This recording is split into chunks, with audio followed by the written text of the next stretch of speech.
Hey, what's up, viewers? And it's Royal fan Patrick Barring's video, and this is episode 5 of Gluttony Week of Day, and today's verse comes out of Proverbs 28, verse 7, and it reads, "A discerning son heeds instruction, but a companion of gluttons disgraces his father."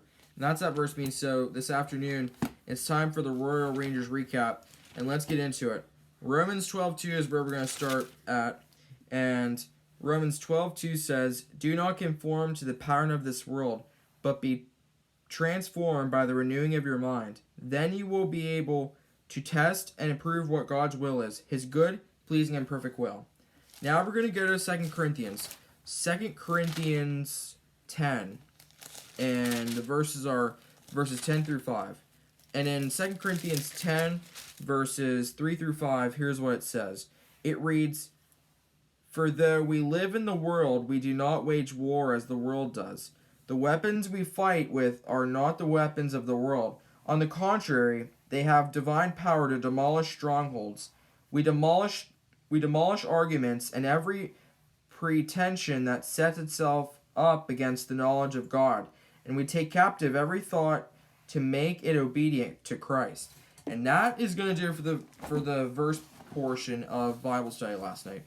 And we are continuing to look at freedom in Christ, and I'm going to read you these. These are some of the notes from last night, and one of them is, "If I am a new creation, why do I still struggle with issues? We have learned to live independently of God and his ways. When you came to Christ, all we covered earlier is true, but no one pressed the clear button on our mind." And then coming back to Romans 12:2, "This is the process conforming to the image of God through the renewing of our mind." There is that process where that does happen. And then going back to 2 Corinthians 10, verse 3 through 5, "Your attitudes and perceptions and language development in the environment in which you were raised.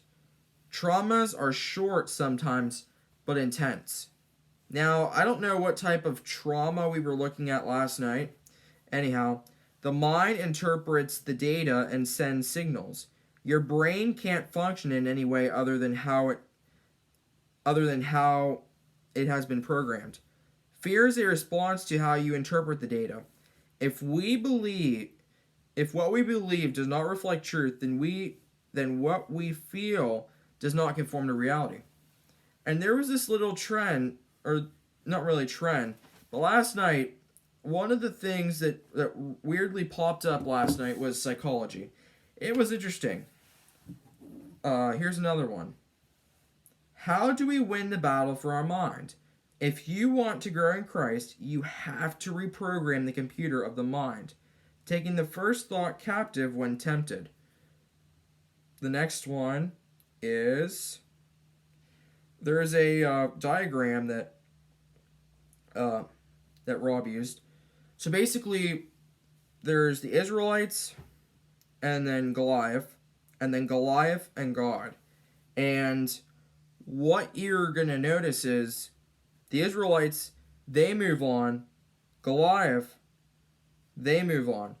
Basically, I don't know what Rob was doing whenever he did this little diagram and stuff, but basically with the Israelites side, they defeat Goliath, and then the Israelites are fear.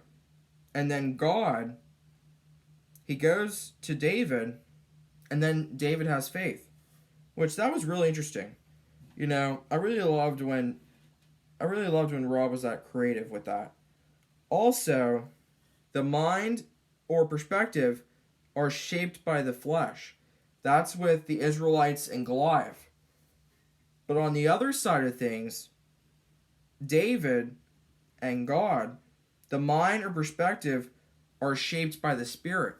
Do you guys notice a difference? There is a difference there, and that is one of the big differences. Also, the mind, in addition to the mind and perspective on the one side, the mind perspective are shaped by the flesh or independent from God, which is orphan. And then on the other side, the mind and perspective are shaped by the Spirit, which basically means union with God, child of God. So that's another big difference. Also, circumstance and temptation. On the one side of things, the now there's an interesting twist here.